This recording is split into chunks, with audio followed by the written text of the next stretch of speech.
राधे राधे। आज की स्टोरी का नाम है लीला हरी की लीला। श्री राधा जी को जब ये पता चला कि कृष्ण को पूरे गोकुल में माखन चोर कहा जाता है तो उन्हें बहुत बुरा लगा। उन्होंने कृष्ण जी को चोरी छोड़ने के लिए कहा, लेकिन कृष्ण जी तो हमारे लीलाधारी हैं, वो कहाँ मानने वाले थे। उन्होंने अपनी माँ की नहीं सुनी, तो उन्होंने माखन चोरी की अपनी लीला को जारी रखा।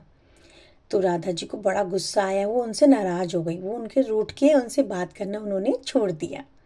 तो कृष्ण जी उनको मनाने के लिए जब गए तो उन्होंने उनसे बात नहीं करी। तो अपनी राधा को मनाने के लिए लीलाधर को एक लीला सूझी।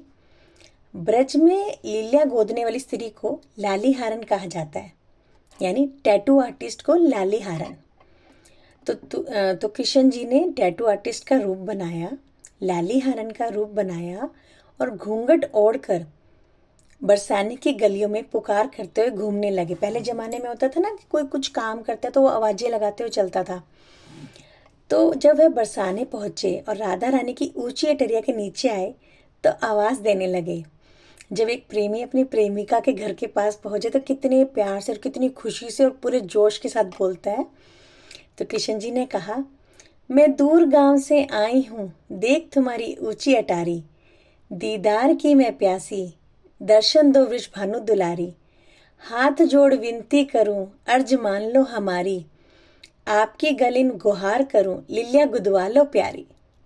जब राधा जी ने ये आवाज सुनी तो उन्होंने तुरंत अपनी सखी विशाखा को भेजा और लाली हरण को बुलाने के लिए कहा।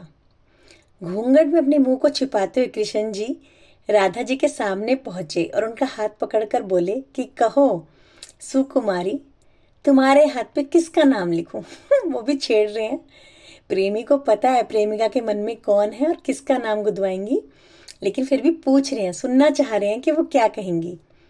तो किशोरी जी ने कहा, माथे पे मनमोहन लिखो, पलकों में पीताम्बर धारी, नासिका पे नटवर लिख दो, कपोलों पे कृष्ण मुरारी, अधरों पे अच्युत लिख दो, गर्दन पे गोवर्धन धारी, कानों में केशव लिख दो, भ्रुकुटी पे चार भुजाधारी, गुदाओं पर ग्वाल लिख दो, नाभि पे नाग नथैया, बाहों पे लिख दो बनवारी, हथेली पे दाऊजी के भैया, नखों पे नारायण लिख दो, पैरों पे जगपालन हारी, चरणों में चित्तचोर लिख दो, मन में मोर मुकुटधारी, नैनों में तू गोद दे रे, नंदन की सूरत प्यारी, रोम रोम पे लिख दे मेरे रसैया रास बिहारी।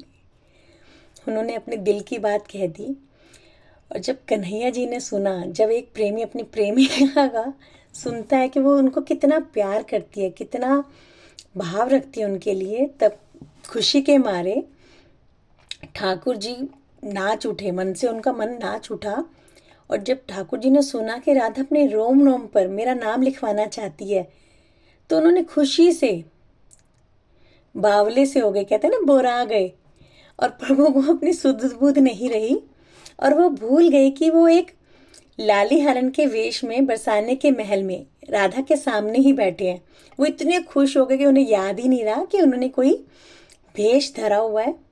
वो खड़े होकर जोर जोर से नाचने लगे।